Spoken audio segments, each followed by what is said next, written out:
s'il vous plaît, un peu de calme. Mes chers camarades, je vous apporte le salut fraternel de l'ensemble des camarades du Rhône.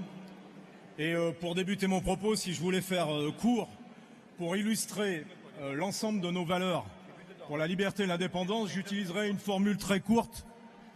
Ce que nous sommes nous vient du passé et tend vers l'avenir.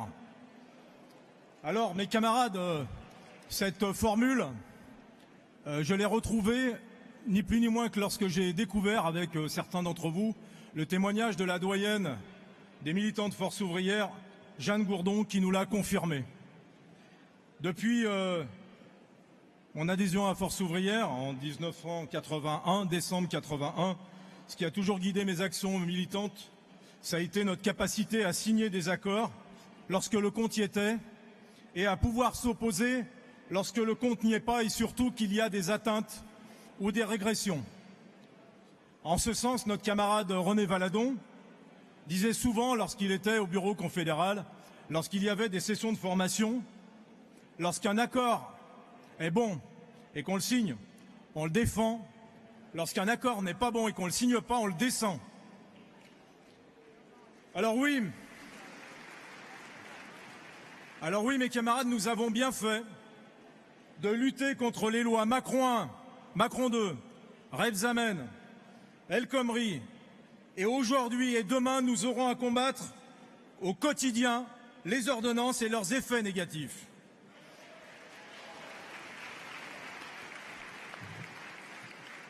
Jean-Claude, je m'adresse à Jean-Claude Mailly en direct en lui disant qu'il a eu raison.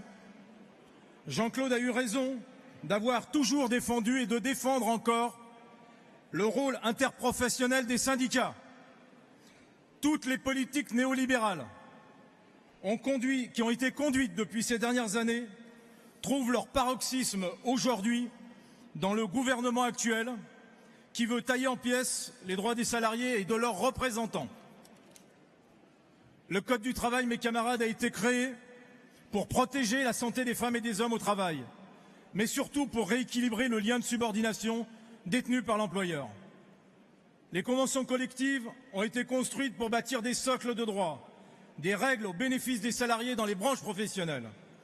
Alors aujourd'hui, après avoir attaqué le secteur privé, les gouvernants veulent détruire et réduire, amoindrir le service public. Alors à Force ouvrière, plus que jamais, nous devons réaffirmer le service public, c'est la République. Ce qui touche les droits des salariés du privé impactera un jour la fonction publique, et ce qui touche la fonction publique impactera un jour le secteur privé.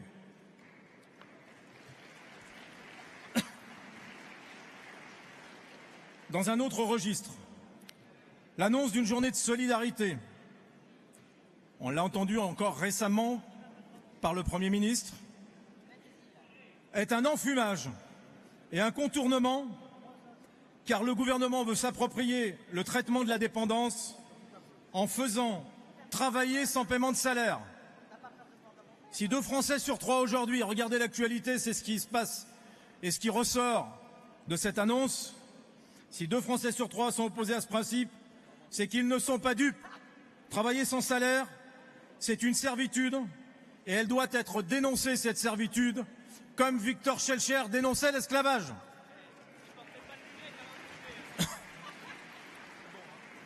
Je conclurai, mes camarades, par quelques mots contre le CSE, car dans les entreprises, nous commençons les discussions au sein de tous les secteurs qui vont avoir des scrutins prochainement lors des élections professionnelles.